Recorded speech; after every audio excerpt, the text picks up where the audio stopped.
try my luck again at screen sharing. So we have recorded here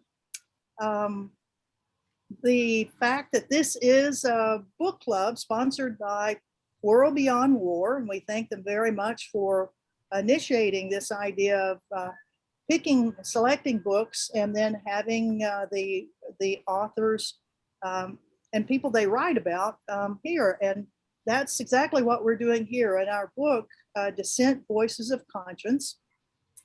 I'm one of the co-authors, and as I mentioned, Susan Dixon is our other co-author, and then Arnie Cutler is our publisher. We do have the book that is in Japanese, and Hisai Ogawa was the person that coordinated the translation of that. And then one of the people that was that wrote a remarkable prologue to our book about dissent, which is about whistleblowers and whistleblowers from 9/11 on to about 2008. Whistleblowers on 9/11, whistleblowers on Afghanistan, whistleblowers on Iraq, and then the beginning of the national security state and surveillance.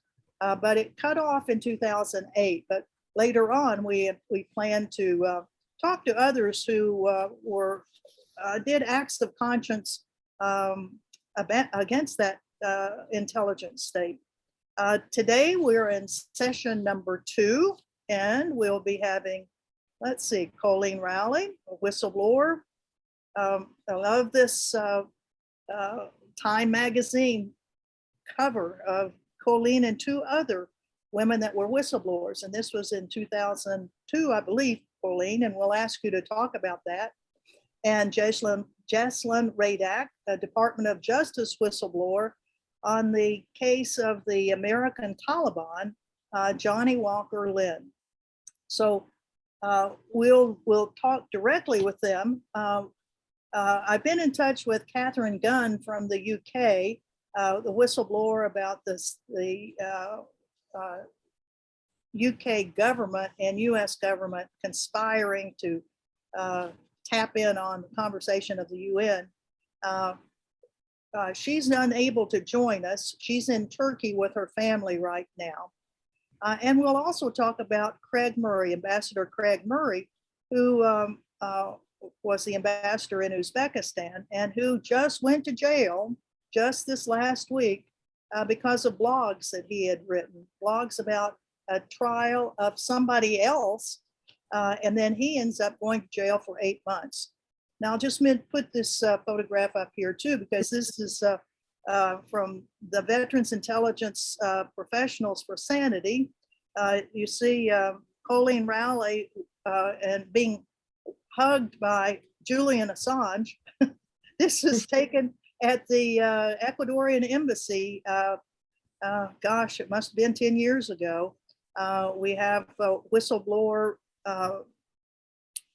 Tom Drake, that's standing right next to Colleen, and then further over you see Craig Murray, and then the person, one of the persons we had in session 1, Brady Kiesling, over to the far left on the screen, and then we have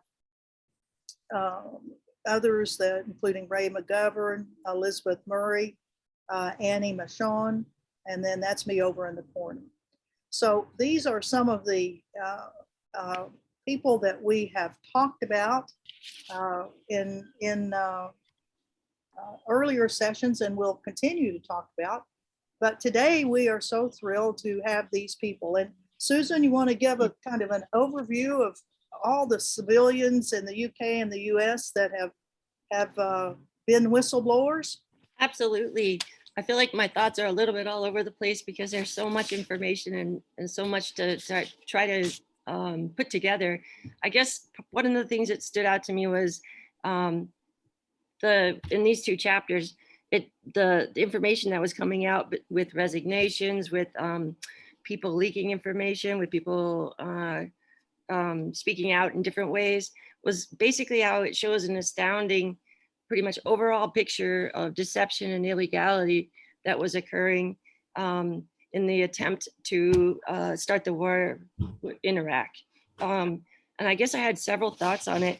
One is that sense of the price that whistleblowers or people who speak out or resign or whatever get fired pay. And then especially when some of the possibilities will be you'll be vilified, fired, you could lose your career, you could lose your reputation, your family, all kinds of different things. And so I wanted to point out one of the quotes from page 78, written by a man who wrote Whistleblowers, Broken Lives and Organizational Power. And he says, a real cynic isn't going to blow the whistle. A real conformist isn't going to blow the whistle. And a real radical probably won't be in a position to do it. It takes someone who believes in the system far more than the system even believes in itself. And I'm curious, I would be curious to hear our guests' kind of views on that statement. And I guess some of the things that also stood out were, it's not even like the hypocrisy of the double standards of what was going on, but as we talked about a little bit in the first session, that work of making the intelligence fit the policies that especially the US wanted to follow through on. And it made me think back to, for example, how did the US know that there were chemical and biological weapons, for example, in Iraq? Well, one reason is because we sold them to back in the 80s. And I was thinking about the war when Iran and Iraq were fighting during the 80s, and how both Ronald Reagan administration and the older Bush administration both authorized sale of poisonous chemicals, deadly biological viruses, such as anthrax and bubonic plague and other niceties to Iraq, and how the main policy that the US was taking towards the Iran-Iraq war was to create a stalemate. And one of the things that also stood out to me was there was a secret US State Department report in the 80s, and it was, despite the fact that Iraq was using chemical weapons on an almost daily basis in defiance of international conventions. This is the quote: human rights and chemical weapons use aside, in many respects, our political and economic interests run parallel with those of Iraq. So it kind of shows you, well, those aren't the, okay. And the other thing I was thinking about is, for example, since we clearly knew some of the things that Iraq had because we had sold them to them, it also made me think about Robin Cook, who was the leader of the House of Commons in 2003, when he had found out that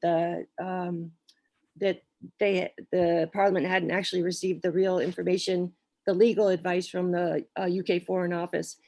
And so in Parliament, he said, why is it now so urgent that we disarm a military capacity that has been there for 20 years and which we helped create? So there were a lot of really good questions and statements, I think, that people made that really kind of pulled together this unbelievably crazy scheme that was happening. And then I also was thinking of that quote, like, how did our oil get under their sand? And I think I'll stop there. Well, thank you. Thank you very much. I mean, all of the questions and comments of what people were actually behind the scenes talking about the lead up to the war on Iraq, and how it really didn't matter to government officials in the US and the UK particularly. They were going to do what they were going to do. And it all kind of went back to, 20 years ago in September will be the 20th anniversary of 9/11. And one of the people that was a whistleblower really on what went on behind the scenes and in federal agencies trying to ferret out what terrorist attacks might be being planned against the United States, and methods to prevent these things. One of the persons who came forward to let us know that there really wasn't much coordination within one key government agency about what was happening was Colleen Rowley.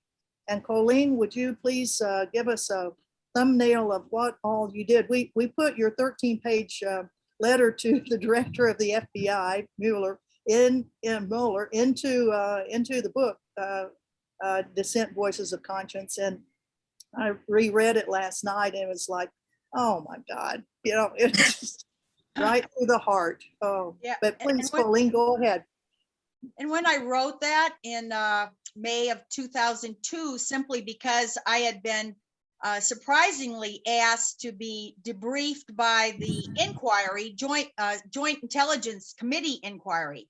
Kind of surprised I was even asked because I had such a small role. I wasn't the agent, you know, they were going to be debriefed as well. But when I got asked, then this conscience, this terrible thing started, because everybody in the FBI knew by that time, 8 months after 9/11, and especially the people in Minneapolis, all knew a million flubs. You know, people claim they had made phone calls higher up. They were lying. They never made the phone call. There were memos addressed to people at headquarters that never read the memo. Things like the memos were about the Phoenix flight school that another agent had sent in that had their names on it. It had attention, and they claimed they never read it. There was later, when I wrote the memo, I didn't even know the half of it. There was a memo that said bin Laden was entwined with the Chechen terrorist leader, and the terrorist suspect that had been taken into custody in Minnesota on August 16th, because the agents knew at the time he was a terrorist. They knew they actually even pinpointed the exact same violations he got charged and convicted of, the only 9/11 person to be convicted, you know, in 2007. And they pinpointed interference with a flight aircraft. I mean, the same things that he was later convicted of on like August 19th. They walked in my office and told me this. So, I mean, this was, and then after 9/11 occurs, Mueller says, there's nothing anyone could have done. No one knew any of this. He kept saying this publicly, a complete and utter lie. In all fairness, Mueller was only 1 week in the FBI. He was only director for 1 week, so he didn't know it. But all of these flubs, he knew by that time. He well knew that there were people that had lied, that said they never heard about the Moussaoui case, and they did. So later, the Joint Intelligence Committee, my memo then leads to an Inspector General investigation that bears out that the headquarters should have sent this to the FISA because the Moussaoui, who was the terrorist suspect here, was working for the Chechen terrorists. And the Chechen terrorists, again, if they had seen the memo from April of 2001, says they're entwined. They were working together, bin Laden and Abu Khattab. So, and it takes a while for these reporters, intrepid reporters, to actually come up with this. The 9/11 Commission, of course, you know, writes a narrative for people to go to war on, first on Afghanistan and then on Iraq. So they leave out all the parts, or they black out all the parts about Saudi Arabia involvement, even though 15 of the 19 hijackers. This, you know, I don't have the time to go into it. It's incredibly horrible what went on in the line, because 9/11, finally, the good thing about the 9/11 Commission is it does say this was simply a failure to share, to act on information. Tenet knew about the case. He gets, on the morning of 9/11, they run into George Tenet and say a plane has hit the World Trade Center, and George Tenet says, I wonder if it's the guy in Minnesota. First thing out of his mouth. Nope, you know, of course the reporters were the ones who outed the Moussaoui. I didn't out it. That was actually, it took months, but they outed it. But Mueller was still not telling the truth about any of it.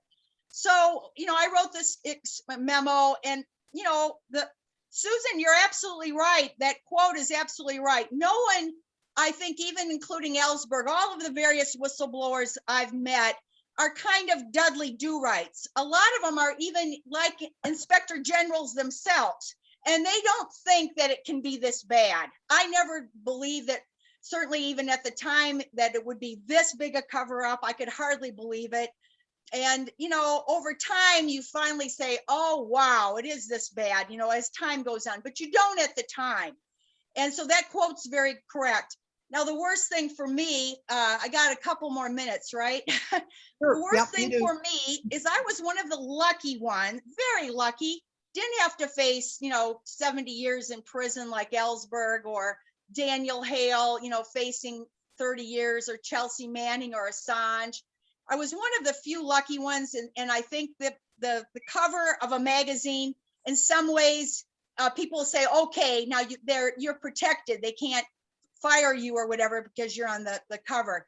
But it's also a double-edged sword in a lot of other ways. But in any event, I lucked out. And after that, 2 months, you know, less than 2 months after the Time magazine comes out and your Time Persons of the Year, you know, you see it continuing. Now they're lying to start the next war on Iraq. And, you know, this is where I really, the same as Ann, I know we talked about not being able to sleep at night. And I tried a couple of different ways. You know, people don't know this. I actually wrote a resignation letter as well. I wrote a resignation letter in February of 2003. And I tried for an op-ed at the Time magazine. I was just on the cover a month ago. You'd think they'd publish an op-ed that was against the Iraq war. And the reporters called me back and said, we thought this was great, but our management won't publish it because we are told we're going to war. This was in February of 2003, a month before it actually starts. So the excruciating thing is you know, there's no good thing here. Either you're going to have your conscience bother you to heck before you try to do the right thing.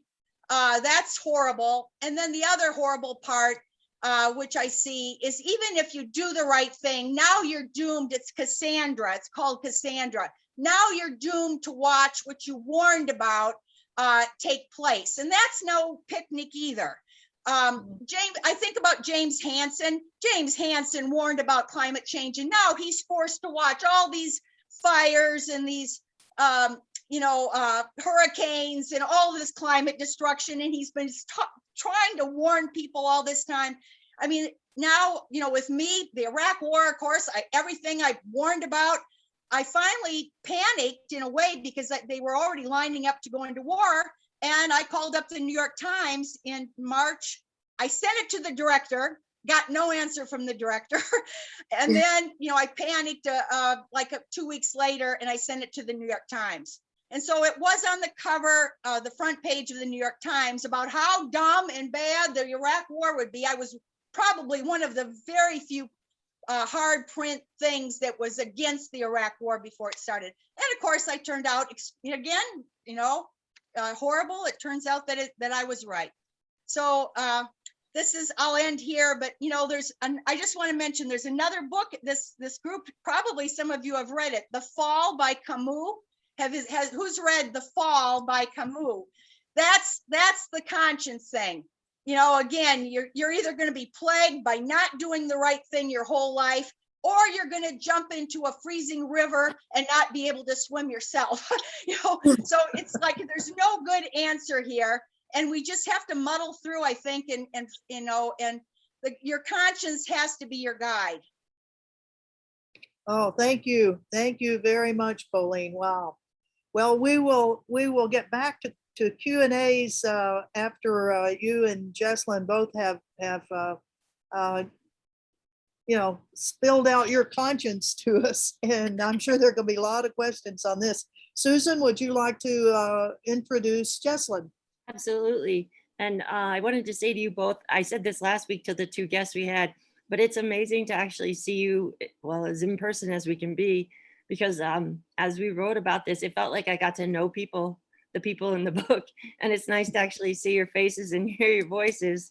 And Jesslyn, her case is pretty incredible. She was working as an attorney with the Department of Justice's Ethics Division. And I thought she's also an example of one of the huge prices that people pay for speaking out. And Colleen, what you were just saying too, it reminded me of one other quote in the book where when asked why they leaked information or they resigned or whatever, it was, people said, whistleblowers gave a variation on the following statements. I had no other choice. I couldn't live with myself if I didn't. And I have to look at myself in the mirror. So it's interesting to think about that as the motivation, because often people who are whistleblowers or speak out in different ways are presented as radicals or, disgruntled employees, or in the case of Edward Snowden, oh, he was just a really low level guy. He didn't really know anything. So, but with Jesselyn, it was interesting to me to see like how you were speaking out and really trying to follow your conscience, follow the rule of law, and then all the different ways that you were sort of blocked along the way. You actually were, it seemed to me, trying to work within the system very much so, and and follow the trail of command and all that. And yet it was amazing how many places you were blocked trying to do what you thought was right. Thank you for covering my story, because I remember at the time, it's a very lonely place to be a whistleblower when you first blow a whistle, and often people don't know about it, or you've been vilified by the government. Yes. I think I was called a traitor, a turncoat, and a terrorist sympathizer in the New York Times by anonymous government officials. But basically, I had been working for the government as an ethics advisor. And shortly after 9/11, I was called because they had captured someone in Afghanistan fighting with the Taliban. And, oh, he was an American, which made it even more incendiary. And they wanted to know about the ethical propriety of the FBI interrogating him without a lawyer. And consistent with the ethics advice I always gave, I said, no, I mean, if he has a lawyer, he's represented, you need to allow him access to his attorney. And certainly by then there were photos of him being tortured that were circulating around the world. And I'm like, and you certainly can't keep him blindfolded, bound, gagged, and strapped in a coffin. Like, that is certainly not ethical or legal, and it could tank any prosecution you do. So that was like on a Friday, I gave advice about not interrogating him without counsel. And then on Monday, they called back and were like, yeah, the FBI interrogated him anyway. What should we do now? And I explained that the fruits of that interrogation could be used for intelligence gathering, but not for criminal prosecution. Unfortunately, that's exactly what the government ended up doing, was going after him in a criminal prosecution. He was really a nobody. I mean, he was like a Taliban flunky. He was with a spin-off part called Al-Farouk for people whose Arabic was not up to speed. So it was really like, he was a low-level guy, but the fact that he was an American made this even more sinister. And the government was going to make an example out of him. We had not caught any of the actual terrorists.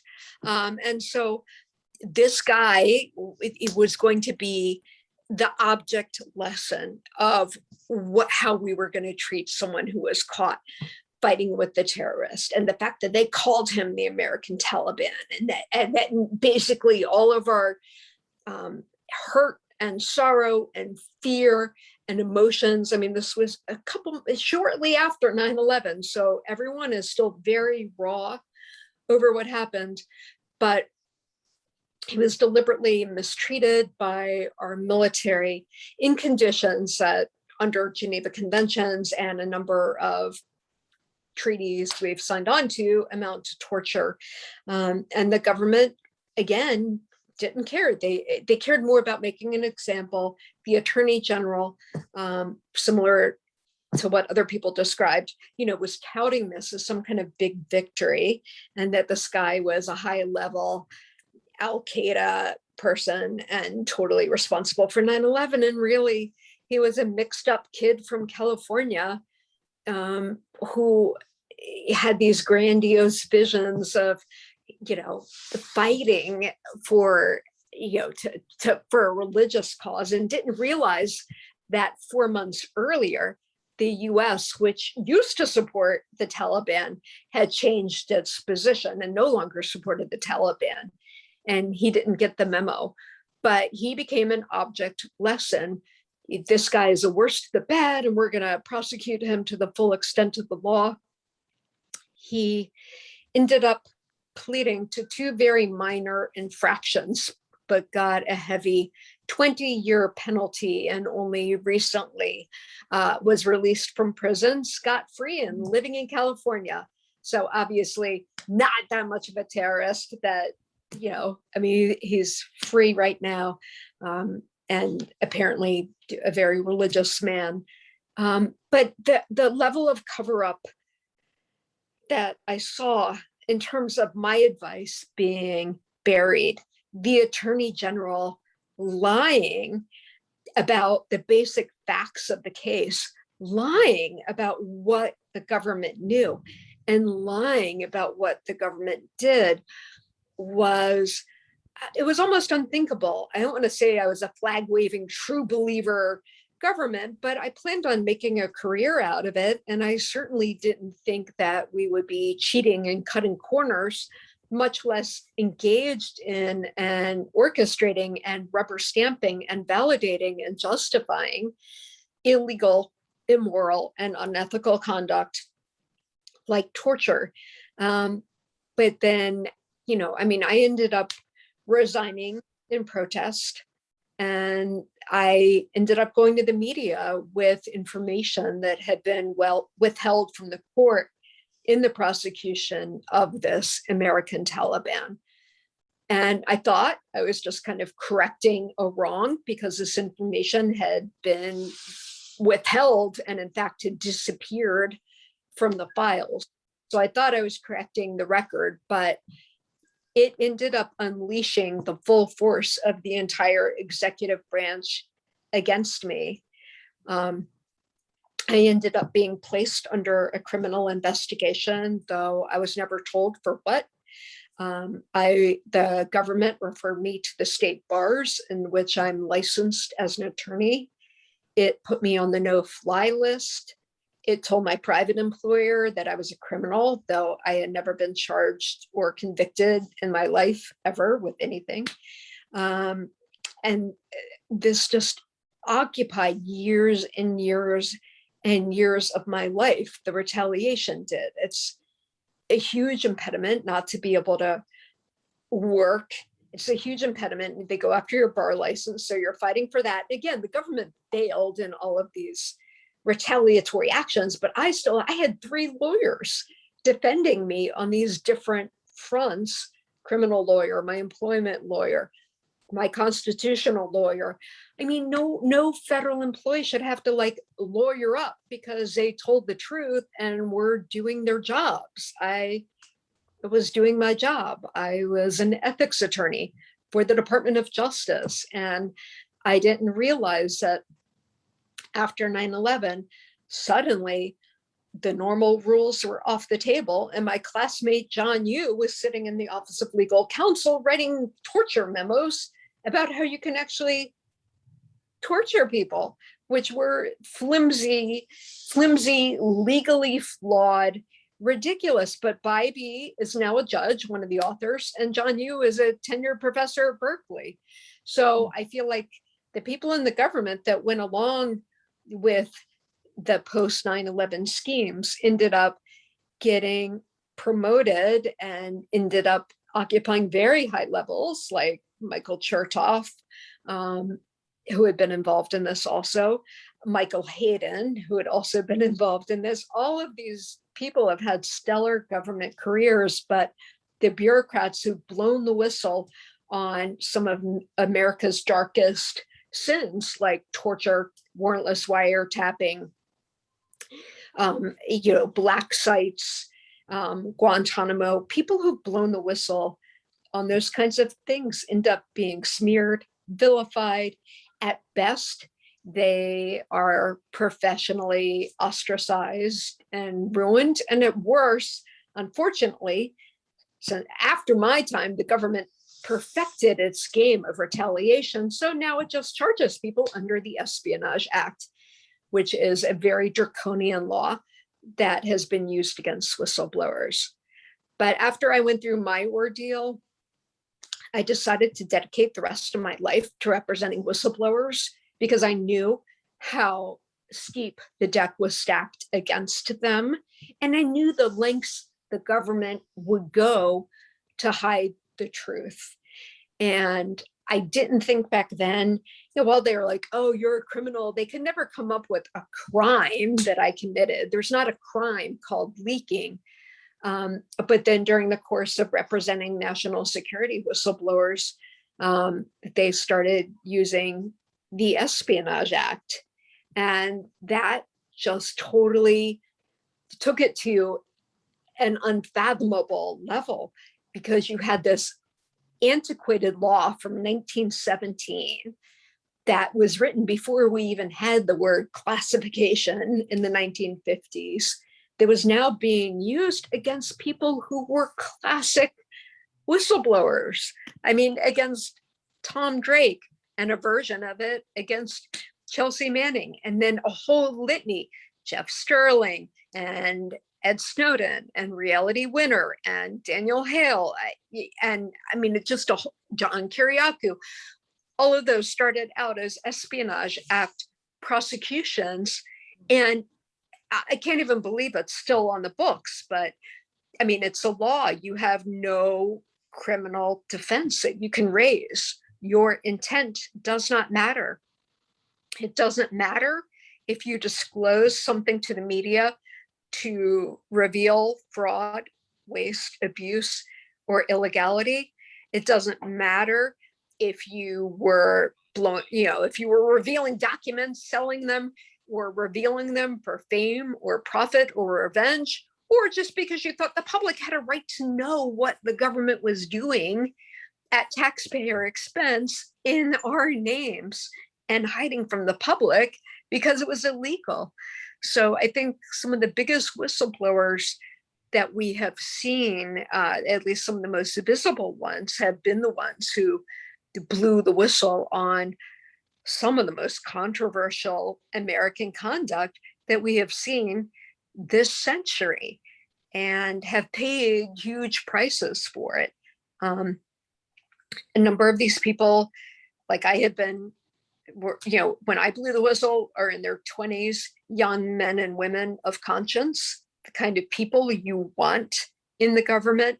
But even the government argued Daniel Hale should be punished worse than Reality Winner, because obviously whistleblowers have not been deterred enough. And I found that so disingenuous on many levels, but Daniel Hale blew the whistle long before Reality Winner did. So it didn't even make sense. I mean, how would you deter Daniel by punishing Reality, because his disclosures were years earlier? But the whole send a message, that's what criminalizing whistleblowing has done. It has made it much more high stakes, to the extent they were fumbling around in my case, and even in Tom Drake's case, which was a huge failure on the government's part. They kind of upped their game by grasping on to this new law they could use as a bludgeon, because no one could raise a defense.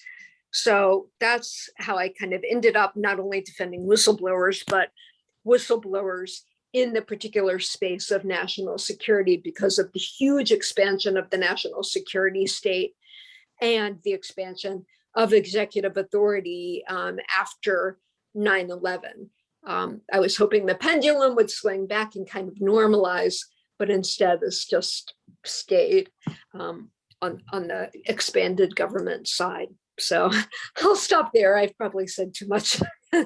Well, you can never say too much. You both have so many experiences and have such a wealth of knowledge about but what you've lived through. You've lived through some pretty harrowing times with your own personal career. So it's so important that we remember what you all have been through and what you are working with other people that are going through the same things. And I just want to ask Colleen, back to you for a moment. You were one of the very first people that met with Ed Snowden after he did the revelations of the US spying on everybody in the whole world when you went to Moscow. Would you tell us a little about that? Jess did as well. So he, yeah, Jess. Both of met- you were there. Yep, Yeah. yep, Jess Oh, too. okay. Mhm. Yeah, and Jess might want to make more comment.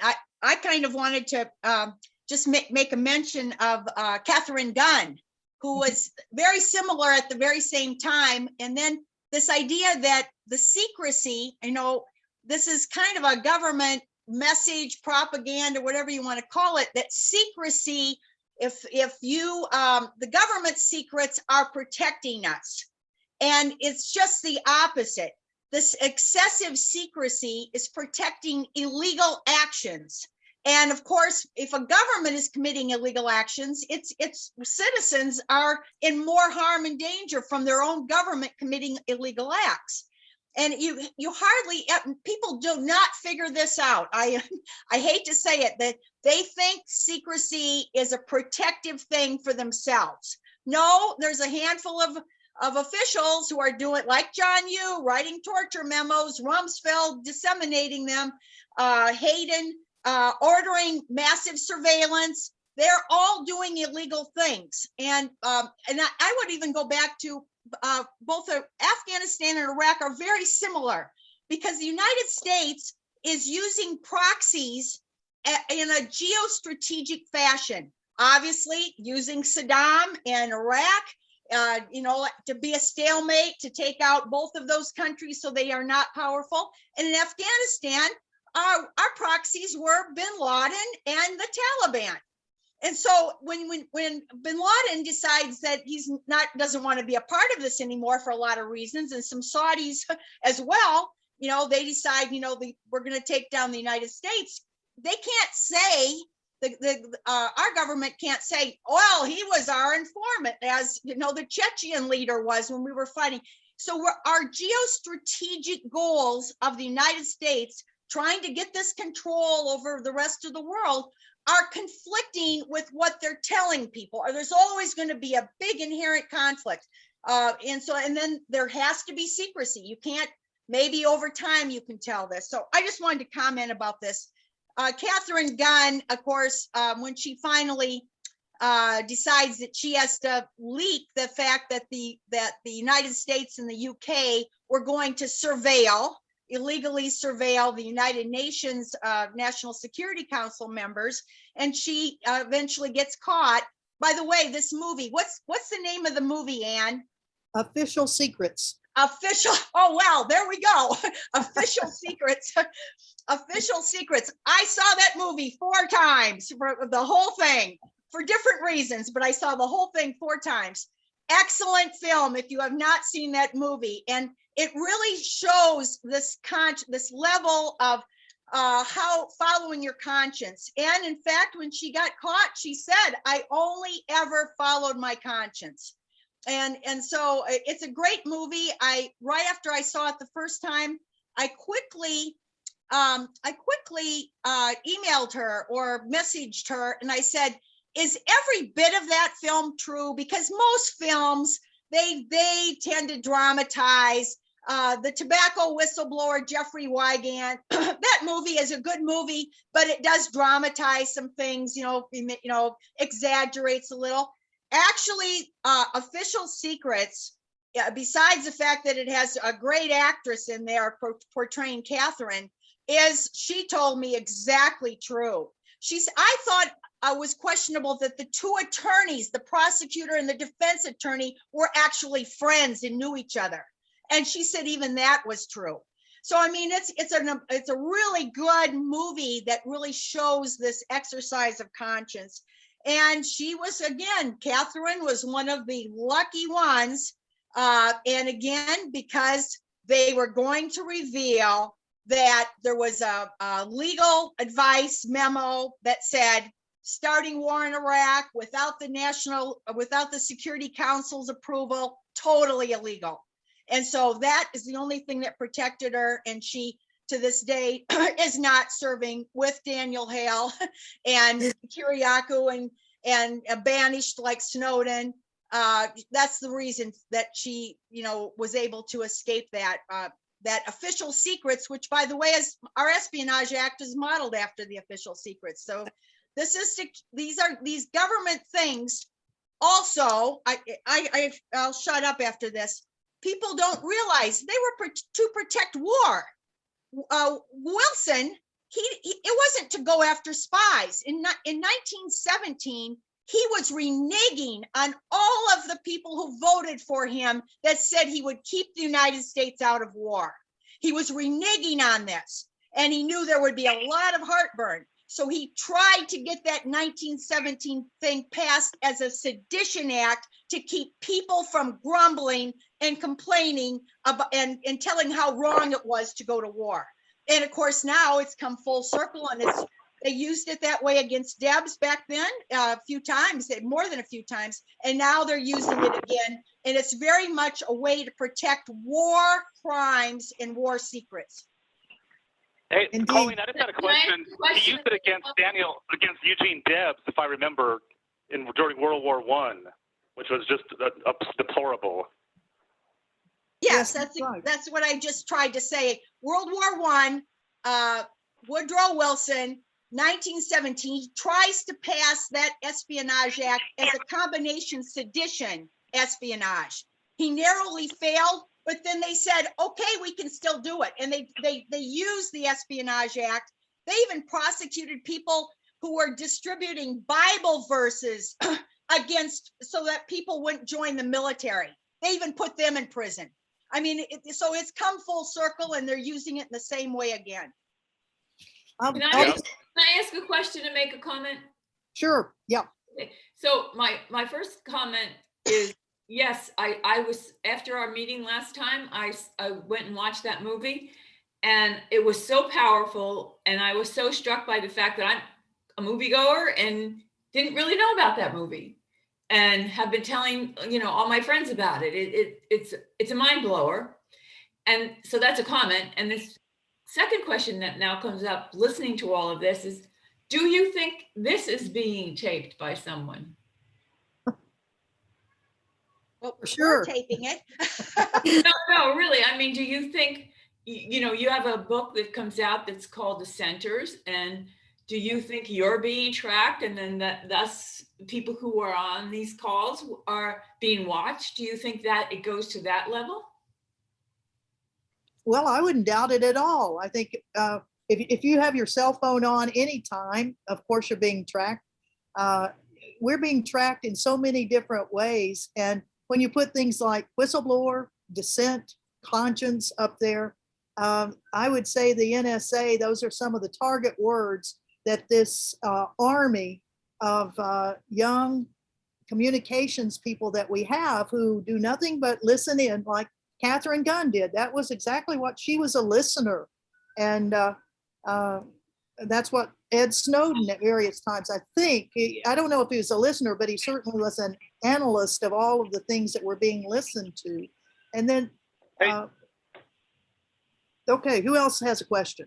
No, and this is Steve. I just had a question regarding the signals intelligence. I think back in 2008, Adrienne Kinney, if you look at James Banford's book called The Shadow Factory from 2008, Adrienne Kinney was on Democracy Now! And she said that the NSA signals intelligence, they've been listening for years and years, and actually they used to actually joke about it because they were getting pillow talk and everything else.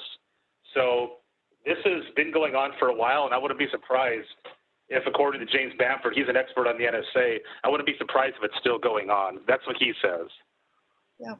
Well, I think Jesslyn and There was Well, actually a program, there was a word for it at NSA called LoveInt. That was the code for Yeah, LoveInt was the code for signals intelligence. They called it LoveInt because they're listening to like wives and girlfriends and husbands and wives talking back and forth at night.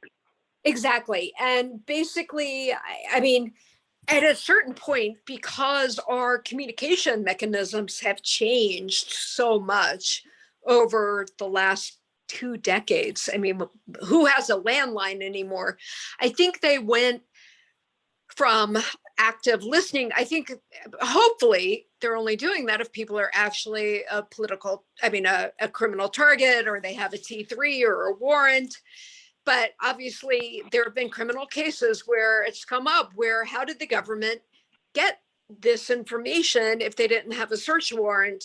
And there's a whole doctrine of parallel construction that's like too detail-y for me to get into. But I think that part of the issue is NSA is collecting and storing all this stuff for God knows how long. And even if they're not actively listening, if you know your data is being collected, I mean, it's a scary thing. That's not what a free and open democratic society does. I know, for example, when I've gone to see Snowden, I left my cell phone here. I mean, I didn't take any kind of device with me. And I don't think I was being paranoid. I think when I was with Colleen and Ray, I mean, we were being smart about this, and Tom Drake, that was a really legit concern. Not only that the US could be listening, but certainly Russia can listen to whomever they want. And you do behave differently when you feel like someone might be listening.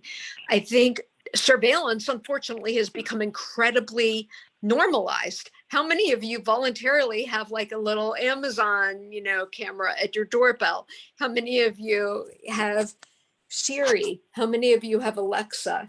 So a lot of this stuff that seems like a convenience and a technological breakthrough can actually be used for not so pure reasons. Yeah, and let's see. I just had a question for Jessica. Okay, wait, if it's Steve, okay. Steve, wait just 1 second. We'll get back to you in just a minute, but Bruce has had his hand up for a moment. Go ahead, Bruce. Hey, everyone. Thanks. I'm curious if the Espionage Act seems quite powerful, but there's also the Whistleblowers Protection Act, and I wonder if any of you that kind of escaped some of the worst that the government can do to you, if you feel like the Whistleblowers Protection Act had anything to do with it. And does that have any? It's not even available for defense on an espionage. No, it's not. It's not. I mean, the Whistleblower Protection Act are pretty words that say you may not retaliate against an employee for revealing fraud, waste, abuse, illegality, but there's no enforcement mechanism. So when the government comes after whistleblowers, you can't raise that as a defense. And in fact, in all of these Espionage Act cases, the government has literally done motions to preclude the mention of the word whistleblowing. And some of those motions have been successful. And even if you were allowed to call Daniel Hale and Tom Drake and John Kiriakou whistleblowers, the law, it doesn't give them any kind of actual protection, meaningful or effective protection. Colleen, comment on your putting in your letter of resignation the Whistleblowers Act. Yeah, I kind of thought along the lines that Bruce just brought up. Again, I was not very naive. And at the last minute, I thought I'd throw that in the last paragraph. And, it probably didn't hurt. But I later learned it's actually a trap for the unwary. Because if you go through the actual whistleblower protocol, for instance, you could go to the Inspector General. They're supposed to be all internal, obviously nobody outside.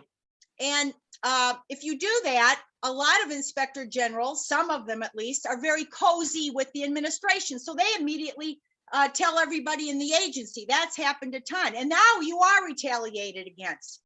Or if you went to the director, now, think about Snowden going to Michael Hayden. Michael Hayden was the architect of the massive surveillance. Snowden couldn't do that, but he was the proper person to go to. I went to Director Mueller when Mueller was lying about Iraq. I sent my letter first to Director Mueller the second time. So it's mostly a trap. And even the inspector generals in the torture situation of the CIA torturing, etc., when this finally kind of hit the fan, and if there was this probably a pretty good inspector general, he says, you know, this is wrong. I've got to try to investigate this. Guess what? He is retaliated against. So there's no way internally. Another example is General Taguba. Taguba was the 3-star general that looked at Abu Ghraib. Well, guess what? He's looking at 4-star generals in Rumsfeld, the Secretary of Defense. How can a 3-star general investigate torture at Abu Ghraib against Rumsfeld, who's the Secretary of Defense? He's out, you know, he's out ranked. And so the setup is completely this way. And Taguba, of course, got nowhere. And this is the problem is, the problem is these laws, as long as you have a hierarchy where the illegal stuff, now, if you had a coworker, maybe you have a chance to go to the inspector general. If it's a coworker at your same rank that's doing the illegal things. And even then, sometimes, even coworkers who are stealing, they try to hush up. They don't want the public to know about this. So that even sometimes doesn't work. But if the illegal actor is at the top, there's no way that going to somebody mid-chain can possibly, this is just a power dynamic. I don't think, maybe Jess, maybe you don't agree with me on that. No, I agree. That's what I see. 100%. It's a power dynamic. And that's why, you know, Edmund Burke and the people who came up, Thomas Jefferson, the people who came up with the press, an independent press, that's why they came up with it, because they realized that power corrupts and all of these chains of command are going to have this problem. But unfortunately, then if you go to the press, you're involved in going to jail for 70 years on the Espionage Act now. That's exactly right. Inspectors general are supposed to be the watchdog, but far too often we have seen them, I mean, at best, do nothing with stuff that's reported, and at worst, retaliate against not the problem, but the person who raised the problem. And they've gone after whistleblowers with a vengeance. They've been some of the worst actors. Doesn't mean all IGs are terrible, but many have a very checkered track record. And there's a few good ones, good IGs, but those people get taken down. They get retaliated against. And now that was the case in the Defense Department with Thomas Drake. There was a good one, but he got retaliated against. Thank you. Okay, Steve, you have a question, and then if anybody else does, if you'll either raise your hand, put the little yellow raised hand. Steve, go ahead.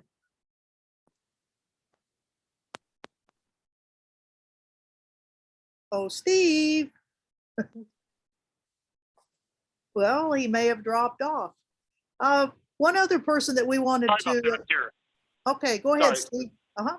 Yeah, first of all, Colleen, I met you back in 2010 when you we got arrested at the White House when you drove back to Minneapolis, I think, over that weekend. Yeah. Anyway, my question is for Jesslyn. Before Michael Ratner died, Jesslyn, he told me that he was the president, the Center for Constitutional Rights. He told me that he was kind of dismayed that it seems like as somebody on the left that there's that the FISA reforms are largely being ignored by Democrats and people who say they're on the quote unquote left. I'm just kind of wondering why. I remember in 2008 when we found out that Bush was giving immunity to the telecom companies, that was a really big issue front and center.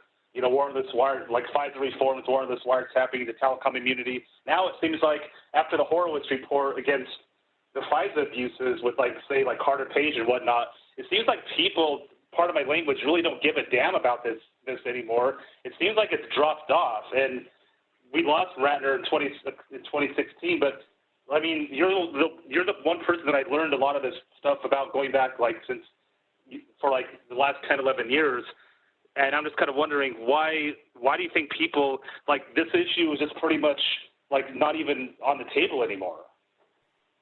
I think, and Colleen is also great on FISA stuff, and we both have co-authored law review articles written on this stuff together. I think it has become so normalized that people aren't thinking about it anymore. And people are like, I don't care if anyone hears my conversation. I have nothing to hide. That kind of mentality has been built into everything from Hollywood movies with which the government cooperated to every, TV show you turn on that's about national security. It's like watching my client's plot line every week on these different shows, but it's told from the government perspective. And so I think people who were trying to engage in these reforms after 9/11, when they saw this massive expansion, we got like baby steps or minor reforms, but it's like we won little battles but lost the war. I think it's very hard at this point to kind of claw back the surveillance state that we've voluntarily acquiesced to, that people acquiesce to every time on their phone they want to get on a website. So of course you hit like, yeah, I agree with terms and conditions. No one has read the terms of conditions because the terms and conditions say they're allowed to collect your data and they're allowed to share it with the government. So you're waiving a constitutional right, basically. But it's so normalized and as part of the convenience of living in this modern world, that again, people have Siri and Alexa and all of these surveillance devices, including your phone, like on you, on your person, in your home, at your office. So I think privacy has been vastly redefined, and the intricacies of FISA are like a distant memory. I miss Mike Ratner very much. And I know a lot of his disciples and a lot of the young ones that he raised up, including myself, are still not young anymore, but still fighting these battles. Yeah, but it seems like from an activist point of view, in 2008, it was a really big deal. Like, oh my God, Obama voted for telecom immunity. The activist left made a big issue about it. And I hate to politicize this, but is there a political element where people are like, well, the hell with Carter Page, the hell with Papadopoulos, the hell with the Horowitz report, Trump is a tyrant, so we don't really give a damn about this. And I found like there's almost an embracing of the FBI and the intelligence community by the left because I hate to say that it's political, but it's like, I'm just wondering, are people like, well, it went after Trump, so we just want to get, these radical right-wingers out, so we're going to embrace the intelligence community and the surveillance and the CIA and the FBI just because it's going against somebody that we like. I just see like a huge sea change that's kind of troubling to me. And Steve, I totally agree with you about the politicization. I warned our senator when she voted, Hayden went in there and gave a speech around midnight when they were trying to get the emergency reauthorization in August of 2007. And I wrote this thing and I said, if you go back to the church committee, the spying that went on at the end of the Vietnam War, who were the targets? It wasn't somebody talking to their mother-in-law. They aren't targeting that. It's always the anti-war left. They're targeting the people that are in power. That's power mongering. And so the people in power are targeting the other people in power. Frank Church himself was one of the three that we know who was a target of the NSA's Minaret spy program. Frank Church himself, the senator, as well as the columnist Art Buchwald, Muhammad Ali. We know 7 people that were on the list at the time for the NSA's. We don't know the CIA's. We know something about COINTELPRO, all the feminists and anti-war people. So the people that are in power. Now, I wrote this because if the people in power realize that they are allowing these laws under, as you just said, under the stupid notion that we're getting our enemies. Okay, so Carter Page, obviously the Obama administration was fine going after Flynn, Carter Page, all those people they're just fine with. Now, the funny thing is, it's not simply a problem of the left, it's also of the right, because when they get a chance, I want to say Devin Nunes, when the Republicans get their chance to finally reform the FISA, guess what? they vote to keep it the way it is because they think the next time that we're in power, we will get to abuse this. So we have the two parties dividing people up as usual. People get so engrossed in the leader of their parties doing this, and they forget the principle. And the principle is that massive spying is bad. It's not going to do any good. We can't have a government, and we do have that now. We just witnessed government at the highest level spying on other high-level government officials. We just witnessed this, and it was not fixed. There's been no fix at all as far as I can see. So it's really, I totally agree with you, Steve. It's a mess. Thank you, Colleen. We have Bruce, I think, with one more question, and then let me just survey everyone else. Are there others, other participants that have a question? Douglas, you had your hand raised a little while ago, didn't you? Okay, Doug, please. Doug from Okinawa. And you're still muted, Doug. You're still muted.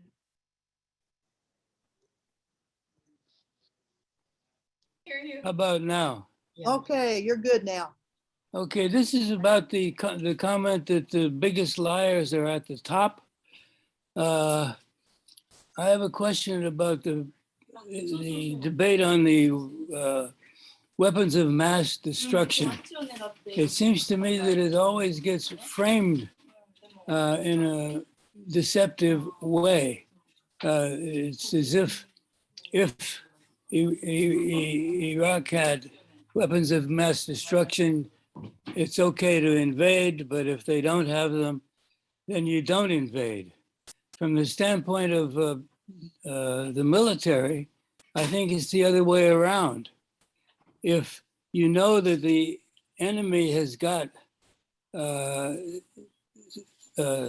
ways of getting your troops infected with typhus or malaria or some horrible disease, or if you know they've got nukes that they can drop on them, you're not going to send the infantry in, you're not going to send in ground troops.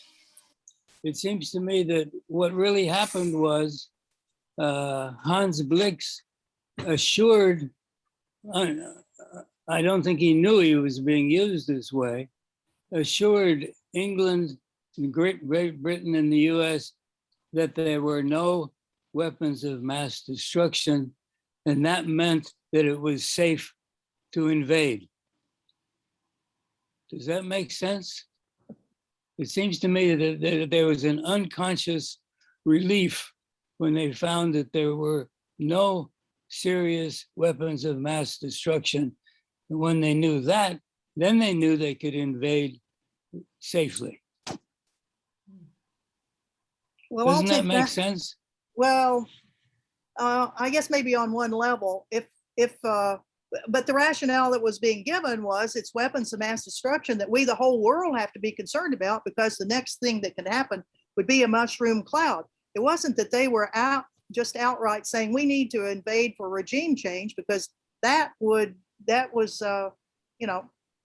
too blatant. So they needed the fig leaf of weapons of mass destruction that could blow us all up.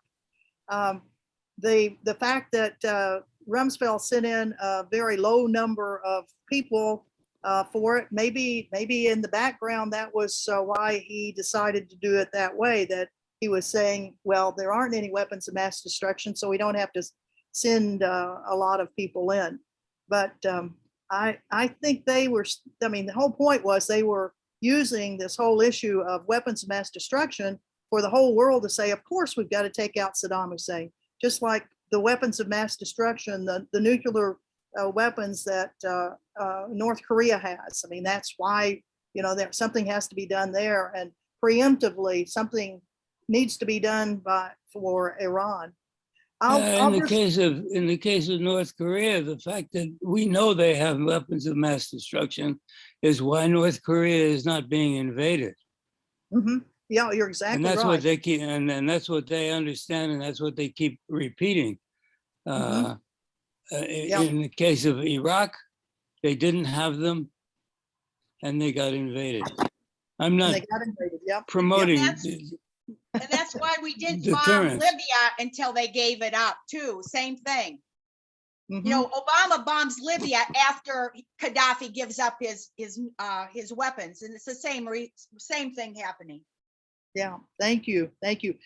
We are approaching the end of our time. This is scheduled to be a 1 hour event. Bruce, you have another question, and then there's one last thing that I want to do to commemorate one of our old friends, Craig Murray, going into prison this last week. So Bruce, go ahead with your question. So since we're short on time, I won't give a lot of background, but with the the long memory of the intelligence agencies, all the people that were meeting on these calls were courageous, and they continue to speak out and continue to talk about their experiences and such. And you talked about, the various ways in which your lives were impacted. One piece stood out in the book to me. It seems like, I forget the person's name, but it seemed like his death was mysterious. Do you still to this day, you don't seem like you do, but is that ever in the back of your mind, the physical safety of you or your family members for the work that you continue to do? It was on my mind mainly at the height of what was going on with Snowden, because obviously that triggered international attention and multiple countries just out to get him. Assange, not as much right now, but at the time, yeah, there've been worries about that. But again, I hope it would not escalate that much. I mean, again, it's not unheard of. I mean, there have been whistleblowers in history who have died mysteriously, but I mean, at least on that front, I hope our country's at a more civilized place that I don't have to worry about nerve gas poisoning for doing my job. But I'll let other people comment. Pauline? I don't worry personally, but I think that the normalization of assassination of Americans, and you can go back to the covert things and the questionable deaths, all kinds of people. The ambassador that was killed, who was it assassinated in the United States that was never solved, and our own ambassador worked on it. I mean, we've had these things throughout history. I think at the present time, it's quite normalized. So I think anyone who would pose a danger to our government, a real danger of outing something, I'm trying to think, some person at a high level who really has some info, yes, they should be very concerned about that, except that what can you do about it? There's nothing you can do. I mean, I think if But not 16-year-old kids like Abdul Rahman al-Awlaki, who was 16, visiting his dad in Yemen. That's unacceptable. yeah, but he was not a whistleblower. He was someone who was connected and stuff. But yes, that normalized it officially. But there have been other things, before this, assassinations on U.S. soil, completely illegal. And this has been really, it's not used, so regularly. It has to be a high level importance. There has to be importance for this to happen. And then, that old Watergate, these plausible deniability with hiring people and, getting rogue agents involved. That's been going on for a long time. And so if you actually do something that really poses a significant risk of outing a high level illegal thing, I think it absolutely would be the case. The only problem is, what do you do about that? What do you do about that? Because this is, unless we can somehow get the American people on a grassroots level to care, but they think secrecy protects them. They're all in favor of, I don't know what the polls show, but I think most Americans are kind of in favor of this right now because they're told they're at war. They're scared out of their minds. They're told all these things and they fall in line and believe most of it. It's outright propaganda, and it's hard to make a dent. You look at Snowden and everything, it's hard to really get a reform or a change here. I mean, maybe I'm being too pessimistic, The Espionage Act does not need a whole lot of reform. It really just needs a way to allow a public defense, that your motivation was in order to whatever. That would be quite an easy thing to fix. And yet there's not much movement on that as far as I know. I agree. Okay. I think it should be repealed, and there are some dozen other laws that can be used for unauthorized disclosures of classified information, but they don't use them because they only carry a 1-year penalty per count, not a 10-year penalty. So as long as the government has this bludgeon in its arsenal, it's going to continue to use the Espionage Act, which is not meant to go after whistleblowers. And Susan, you can have the last question. Oh, thank you.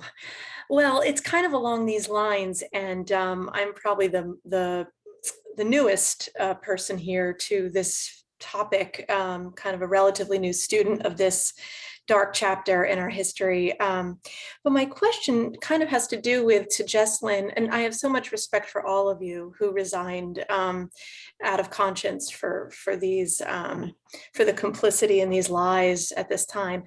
But I'm wondering, like, if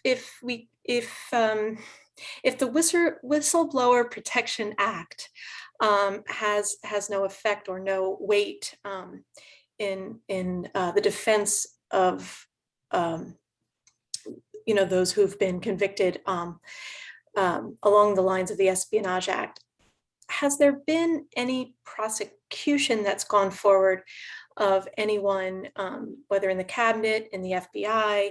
Has there been any case precedent that the courts can look back upon to your advantage, if that makes sense? Yeah, no, not unfortunately, like I said, a lot of the bad actors in these cases have gotten promotions, they've gotten all sorts of benefits, they've gotten another star on their collar. Because even on, I was just going to say, because even on the torture, like in Abu Ghraib, there have been photographs, right? And there have been military personnel that have come forward, like yourselves, and have said that I was told to do this kind of torture. So I'm just wondering what happens with that testimony? What happens with witnesses like that? It's just not enough. It's not strong enough to convict those who. Right. Well, actually, the government never turns around and goes after the people who, Donald Rumsfeld was the huge architect and approver in that program. And no one, he was untouchable. The one that would have to prosecute him would be the United States, the government. And I have not seen that occur with any of the architects of the torture program, the warrantless surveillance program. I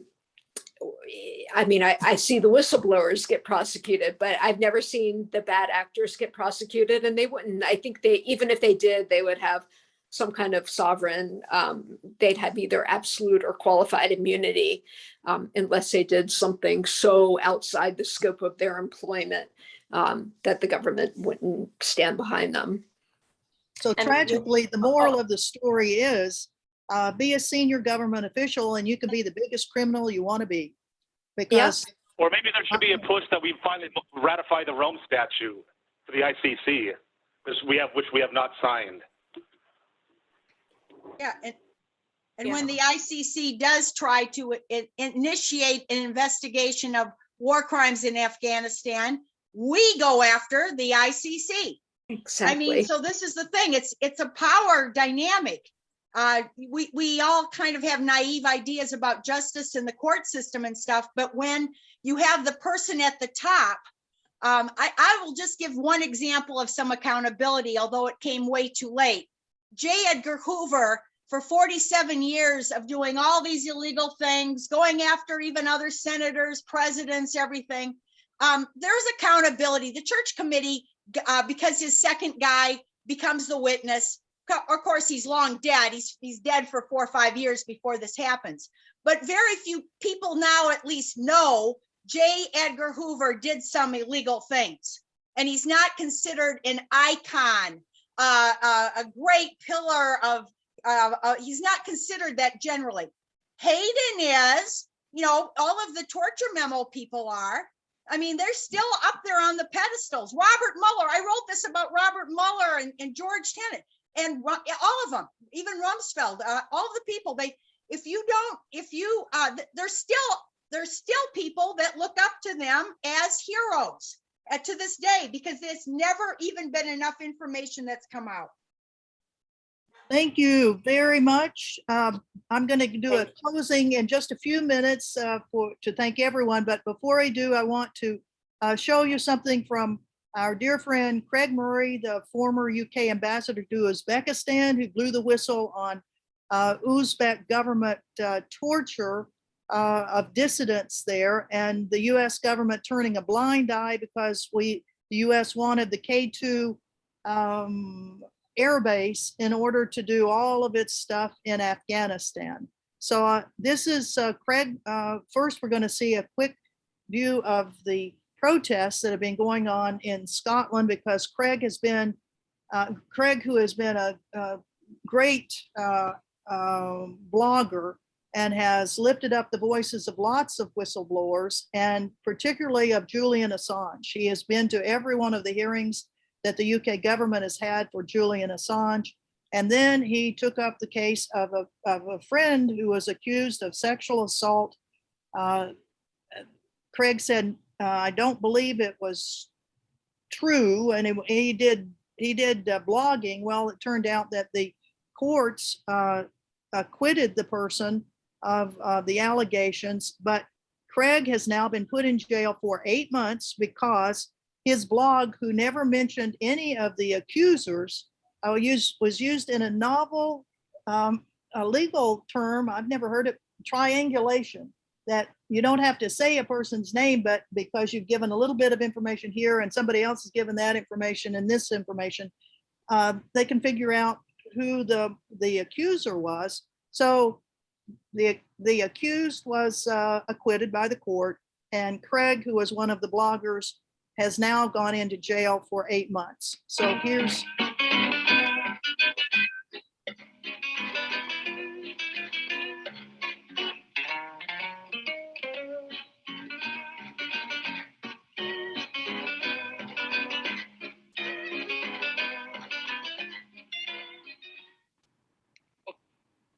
And I'll just play one more little part, and because it's pretty poignant, it's actually when Craig is at the jail, which was this last Sunday. But there is an appeal Okay. that will be filed This is him under a going process into called the Nobile prison Officium, in Scotland. whereby for 8 two highly months. senior judges will review the I remember the staying appeal. with Craig and his wife when this One little of boy them will right be a there in the judge blue who's jacket was already only on the panel that convicted 1 year him. old. So that's a bit weird. And who is married to the new Lord Advocate. And the Lord Advocate in Scotland is a chief prosecutor, but they're also in a bit of a conflict of interest situation, sort of like an attorney general, like you have in the United States. So they provide both legal advice to the executive branch of government, as well as being the chief prosecutor. That's something that's been criticized because they're the ones, that's the department that brought the prosecution against the petition of contempt of court against Craig Murray in the first place. I see.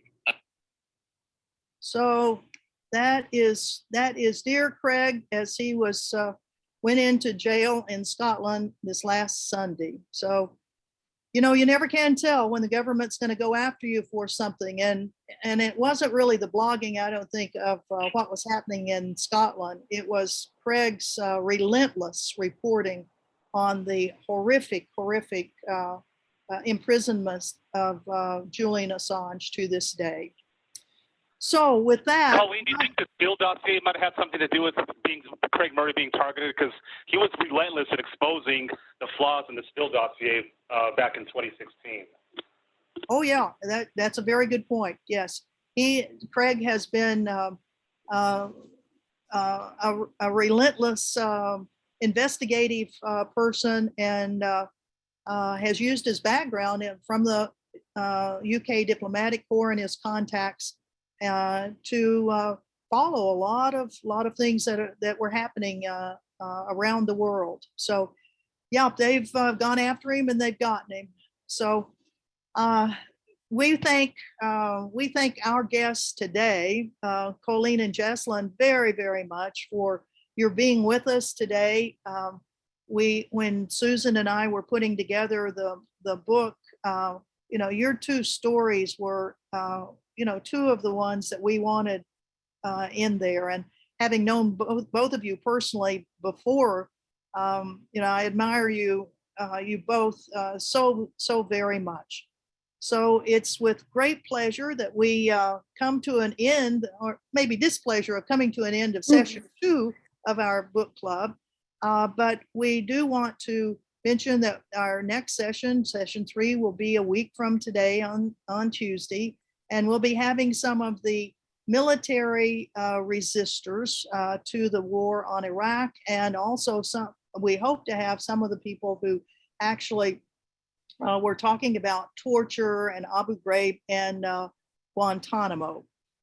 We definitely will be having Jeff Patterson, who has been the head of Courage to Resist for years and has supported whistleblowers. So with that, I'm going to put on one more little thing. But before we do, let's all unmute and give Colleen and Jesslyn a great round of applause. Thank you, guys. Thank you all very, very much. Thank you. Thank you for all you did. Call And me when still you're do. in DC and COVID is over. I would love to see all of you in person. That would be wonderful. It surely will Thank be. you. Thanks, everybody, for supporting all the whistleblowers. We got to continue the work here. Amen. That's right. Whenever you have, and there are plenty of places that you can support people. There are lots of organizations. Jess, you want to mention just a couple of the organizations that you were Sure. working with? I run the Whistleblower and Source Protection Program at Expose Facts. Before that, I was at the Government Accountability Project. But yeah, there are a number of groups that are trying in different ways. Freedom the Press Foundation, a number of groups are trying to help whistleblowers, and it's really a David versus Goliath struggle. But you can easily Google me, and my organization operates on a shoestring, and so we always welcome help. So thank you. Thank you. And Colleen, how about yourself? Are you running for office again? Yeah, that's a kind of a sordid deal, unless things could be reformed, or you have enough money to do what some of what's his name, the former mayor of New York City. I mean, you have to have, otherwise it's a corrupting thing. That's the problem. A normal person without money cannot do this.